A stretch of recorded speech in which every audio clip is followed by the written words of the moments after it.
Bonjour à tous, je suis Marine Chéron, je fais partie du réseau jeune de la FEF et je vous retrouve donc au 89e journée scientifique de la FEF en présence du docteur Plessier qui nous a présenté sa conférence ce matin sur les phénotypes hépatiques des téloméropathies. Alors bonjour Aurélie, cette entité elle est encore très complexe et peu connue même des hépatologues. Est-ce que vous pouvez nous rappeler quand il faut penser à ce diagnostic ? Oui, merci beaucoup Marine. Effectivement, elle est peu connue. On connaît mal sa fréquence au sein des différentes hépatopathies, que ce soit la cirrhose, les maladies vasculaires du foie. Et pourtant, il faut y penser. Il faut y penser en particulier, on en parlait il y a 5 minutes au sujet d'un patient, lorsqu'il y a une atteinte familiale d'hépatopathie. Ça, c'est le premier point extrêmement important. Il faut également y penser, donc il y a deux profils après un peu d'atteintes hépatiques, soit des atteintes hépatiques de maladies vasculaires portosinusoïdales comme qu'on appelait avant hypertension portale non cirrhotique, donc soit des patients possiblement un peu plus jeunes avec essentiellement une hypertension portale et qui vont également avoir des atteintes hématologiques comme une macrocytose ou un syndrome myélodysplasique ou une leucémie aiguë myéloïde dans les antécédents personnels ou familiaux.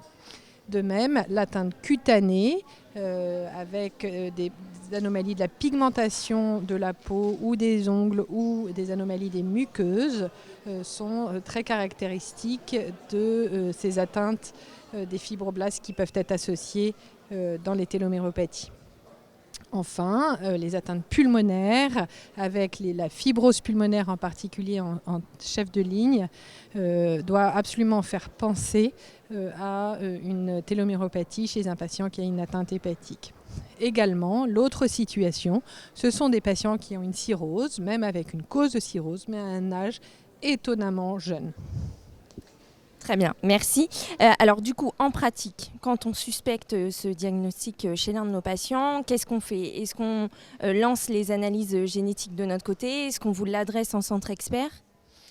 Alors, tout dépend de l'urgence de la situation. Si vous avez un patient qui a une urgence, que ce soit sur le plan hépatique ou pulmonaire, il vaut mieux d'emblée le présenter en réunion multidisciplinaire. Il y a une très belle réunion qui est organisée par Raphaël Bory à Bichat avec l'ensemble des généticiens, des pneumologues, des hématologues, et on peut parler vite du dossier pour avoir une attitude rapide et cela aussi sensibilise pour un diagnostic génétique rapide.